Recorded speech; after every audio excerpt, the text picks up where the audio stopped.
बात की चौपाई लिखी है। चित्रकूट के घाट पे भई संतन की भीड़, तुलसीदास चंदन घिसे तिलक देते रघुवीर। ये रामायण में लिखा है कि जिसमें गोस्वामी तुलसीदास जी काशी में चित्रकूट में चंदन घिस रहे थे, तो चंदन घिसते समय पानी नहीं डाल रहे थे, क्योंकि उनके अंदर भगवान को पाने की ऐसी लालसा थी, ऐसा भाव उनके अंदर था। जो अभी पहले चौपाई बोली थी ना कि पांव पकड़े तो हरि मिले, कि हरि कैसे मिलते। तो गोस्वामी तुलसीदास जी के अंदर वो भाव था। जब वो चंदन घिस रहे थे तो पानी नहीं डाल रहे थे, वो रो रहे थे भगवान के दर्शन के लिए, आंसू टपक रहे थे और सिलवटना पे चंदन पीस रहे थे। जब भगवान राम आए तिलक कराने के लिए, तो गोस्वामी तुलसीदास जी ने चंदन उनके आगे खिसका दिया और रो रहे हैं और सिलवटना चल रहा है, चंदन पीस रहे हैं। हनुमान जी ने देखा कि गोस्वामी तुलसीदास जी को आज भी भगवान राम के दर्शन नहीं हो पाएंगे, क्योंकि ये तो अपना मुंह ऊपर उठा ही नहीं रहे, रो रहे हैं और चंदन पीस रहे हैं। प्रभु श्री राम जी है सामने बैठे हुए हैं, तिलक कराने के लिए आए हैं, उन्होंने चंदन आगे बढ़ा दिया, अपने आप तिलक कर लो। भगवान राम इनको दर्शन देने आए हैं, तो हनुमान जी ने क्या कहा? ये रामायण में है चौपाई। सन्मुख श्री रघुवीर सन्मुख खड़े, श्री रघुवीर सन्मुख खड़े, तुलसी तू क्यों रोता, श्री रघुवीर सन्मुख खड़े, तुलसी तू क्यों रोता।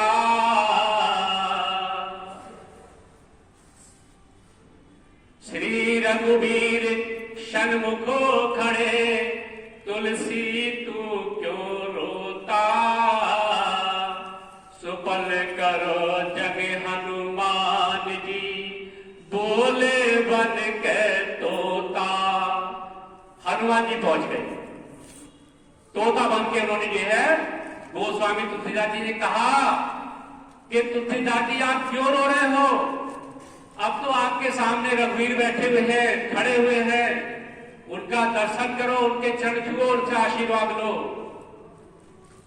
जब उन्होंने हनुमान जी के वचन सुने और जब ऊपर मुख किया कि मेरे प्रभु तो मेरे सामने खड़े मुझे दर्शन देने के लिए आए, तो गोस्वामी तुलसीदास जी थपक थपक के रोने लगे और चरण जो है उन्होंने अपने आंसुओं से धो डाले और चरणों को धो करके उस चरणामृत को पी लिया।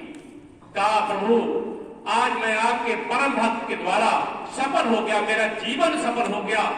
अगर हनुमान जी नहीं बोलते तो मैं भगवान राम का दर्शन नहीं कर पाता, वो यहां से मेरी कुटिया से चले जाते और मैं चला जाता है, मैं यहां बिन दर्शन के रह जाता। हनुमान जी का और आपका मैं बड़ा आभारी हूं, बड़ा शुक्रगुजार हूं कि हनुमान जी की वजह से मुझे आप के दर्शन हो गए, प्रभु के दर्शन हो गए। तो ऐसे ऐसे भक्त हैं। माता शबरी का भी रामायण में जिक्र आता है, माता शबरी का भी रामायण में जिक्र आता है। चौपाई ने कहा प्रेम मगन मुख बचन न आवा, प्रेम मगन मुख बचन न आवा, पुन पुन पद सरोज, पुन पुन पद सरोज तेरे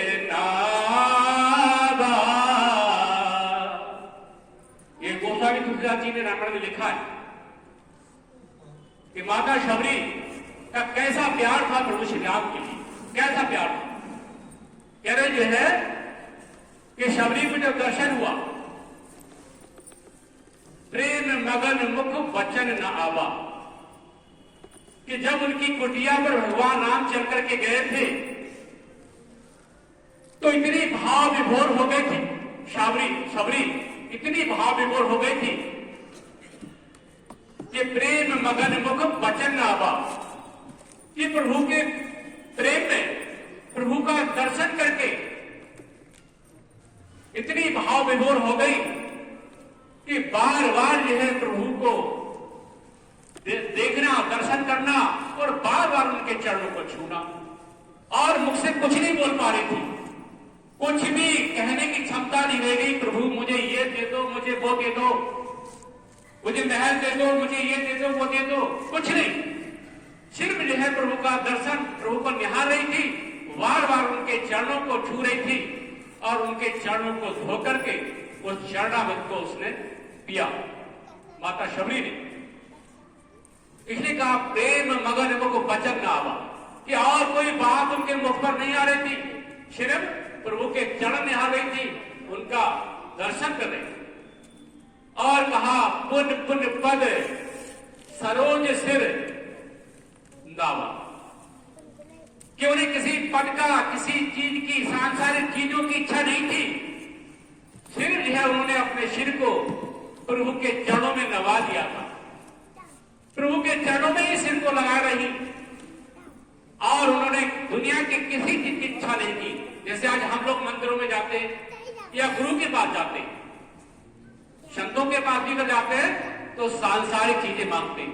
बार बार स्वामी जी महाराज कहते हैं, मैं जिन चीजों से तुम्हें छुड़ाना चाहता हूं, आप बार बार उन्हीं चीजों को मांगते हो, बार बार आप उन्हीं में उलझना चाहते हो। कई बार लोग कहते हैं हमने स्वामी जी से कहा था कि हमारा ये काम बन जाए, वो बना नहीं, तो अब इनके पास जाने से कोई फायदा नहीं है। अब हम फला गुरु के पास जाएंगे, वो हमारे पड़ोसी गए थे, उनकी बहू को बेटा भी हो गया, उनका मकान भी बन गया, या फिर नौकरी भी मिल गई। ये महाराज जी तो झूठे हैं, क्योंकि उनके कहने के अनुसार उनको धन नहीं मिला, या पुत्र नहीं मिला, या महल नहीं मिला, या नौकरी नहीं मिली, तो गुरुजी झूठे हो गए। पर महापुरुष जब आते तो हमें दुनियादारी को छुड़ाने के लिए आते, वो दुनियादारी में नहीं फंसाते। इसीलिए जो है माता ने, शबरी ने दुनिया की कोई चीज नहीं मांगी, सिर को उनके चरणों में रखे रही, और कहा चौपाई में, सादर जल ले चरण पखारे, सादर जल ले चरण पखारे, पुन सुंदर यातन बैठारे। ये रामायण लिखा कि माता शबरी ने क्या किया कि जब जो है देखा प्रभु जी अब कुटिया पर आई गए हैं, तो सादा जल ले आई। ऐसा नहीं कि गंगा का जल हो, सादा जल ले आई और ला करके उन्होंने जो है प्रभु के चरण धोए, और चरणों को धोकर के उसे चरणामृत को पी लिया, चरणामृत को पी लिया। और वो चरणामृत प्रभु के चरणों का ऐसा था कि प्रभु के चरणों के उस अमृत को जो पीता है उसे सद्बुद्धि सद्ज्ञान आ जाता है। जैसे एक बात अभी मुझे याद आई, गुरु गोरखनाथ जी जो है बड़े ज्ञानी पुरुष थे, नाथ क्षमता के, नाथ परिवार के सबसे बड़े ज्ञानी थे वो। पर जो है एक बार कबीर साहब बोले, भाई गुरु गोरखनाथ अपने गुरु भाई के यहां चलते। तो उन्होंने कहा आपके गुरु भाई कौन से? उन्होंने कहा मेरे जो है गुरु भाई रविदास जी हैं, मैं वहां चलता हूं। तो जो है रविदास जी के जब घर गए गुरु गोरखनाथ तो कबीर साहब, तो देखा ये रविदास इनके गुरु भाई, ये तो भाई जूता काटने का काम कर रहे हैं, और बड़ा गंदा व्यक्ति, महिला व्यक्ति है, या तो बैठने की इच्छा नहीं हो रही है, ये इनका गुरु भाई कैसे हो सकता है? गुरु गोरखनाथ